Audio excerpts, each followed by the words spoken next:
All right, let's talk about something that feels like a pretty huge shift in the world of AI. It's this idea that you, yes, you, should actually be in control of your own data.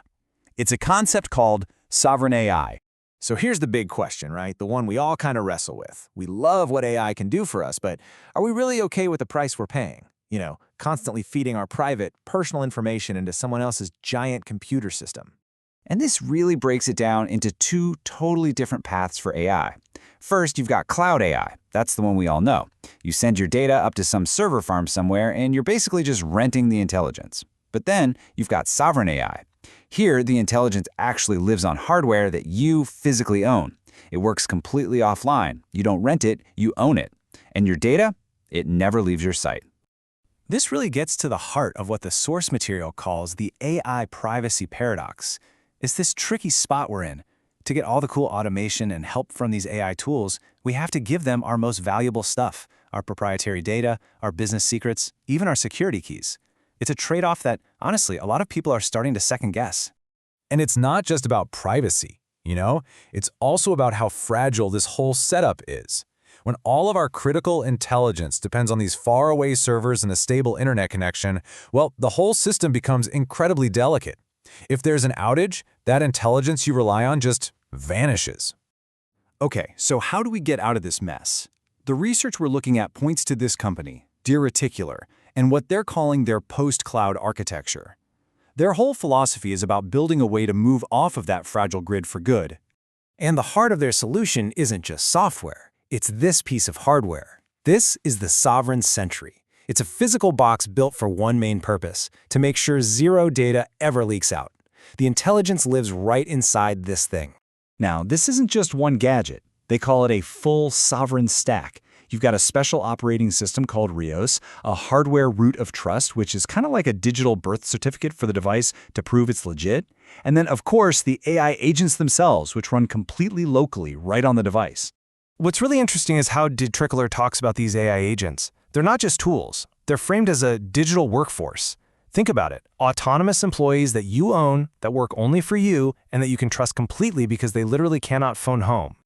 So let's meet the first member of this workforce, the DevOps Sovereign. Picture this as your own personal system administrator, one that's tireless, totally private, lives in your server rack, and, never takes a coffee break.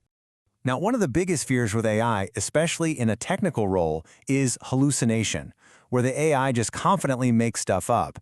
For a sysadmin, that's an absolute nightmare. So DeReticular's fix is what they call a senior sysadmin mode. It basically means the AI is heavily restricted to only use verified system data and logs. It's not allowed to get creative and invent commands that could break things.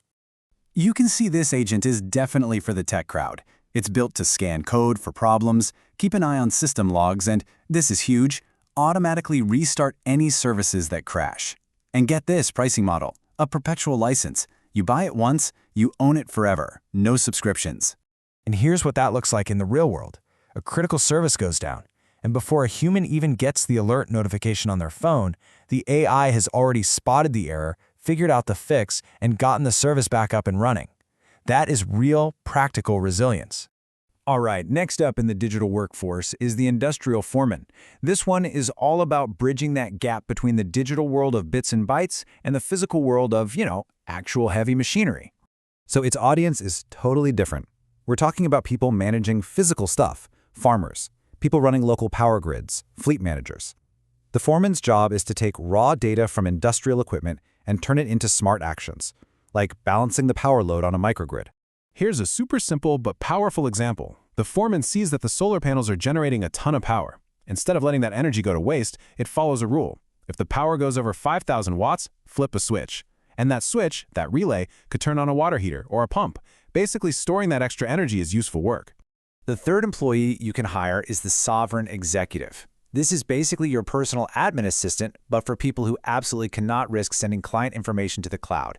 Think consultants, lawyers, that kind of thing. And its job is broken down into 3 roles. The scribe, which turns your voice memos into text, all locally. The archivist, which scans and organizes your paper documents. And the gatekeeper, which helps you schedule meetings without broadcasting all that metadata to some big company's cloud calendar. And finally, we get to the Vault Warden, Okay, this is where the stakes get incredibly high. We're not just talking about data privacy anymore. This is an autonomous agent for active, physical security of really high-value assets. The features here are wow. It's like something out of a spy movie. It uses LiDAR to map out a 3D safe zone and can detect movement as small as 2 millimeters. It can even check if a painting is real using something called spectral provenance, basically analyzing the light bouncing off the paint to see if it's the right kind. And yeah, it can physically lock doors and sound alarms faster than any human could possibly react. So after looking at this whole digital workforce, let's just zoom out for a second. What does this whole shift towards sovereign AI really mean for the future of tech? Well, the research report sums it up perfectly. It calls this a radical departure from the models we live with every day. Software subscriptions and cloud-based AI. It's a completely different way of thinking about how we build and use intelligence. When you boil it all down, this is about a fundamental shift in power. It's about yanking intelligence out of those big centralized server farms and moving it to the edge, to hardware that you own, that you control. It's about putting power and privacy back where they belong, with you. And that really leaves us with a big, provocative question to chew on.